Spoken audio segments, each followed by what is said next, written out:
Any questions? So obviously, during the 14-hour transcribed interview with Fauci, it wasn't just about the origins of COVID. Republicans also criticized him over the handling of some of the precautions like masking and the 6-foot social distancing, those affecting businesses, schools, and children. What's your assessment of how Fauci handled those questions in the interview? Well, that's a very important question, and I'm sure it's going to be brought up today. Republicans have really been pushing this narrative that the 6-foot social distancing was arbitrary because Dr. Fauci said it was arbitrary. So let me give it some context.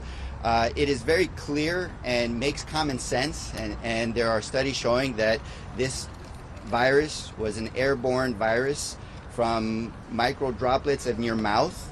And therefore, when you would speak or cough or sneeze, you have micro droplets moving from your mouth into the space. And if people inhaled it, or if those micro droplets got into your eyes, your nose, your mouth, you would get infected with the virus. So clearly, if you're standing a mile away and I'm here, these micro droplets aren't going to reach you. So clearly, social distancing has been a basic, fundamental public health measure to prevent airborne droplets from a person's mouth to infect somebody else. Now, the question was why 6 feet versus 3 feet versus 10 feet?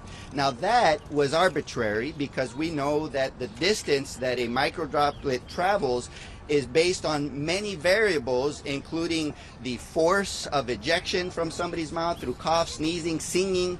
It's also it could be dependent on, how long it hovers, the wind, etc. So in order to simplify the understanding of social distancing, 6 foot was chosen in order to create that measurement for social distancing that was easy for people to follow.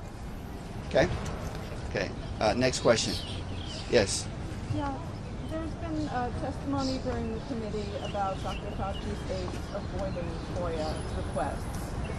And I'm wondering how concerned are you that the institute that he ran, perhaps with his knowledge, avoided freedom of information act requests or took steps to not to comply with So thank you for that question.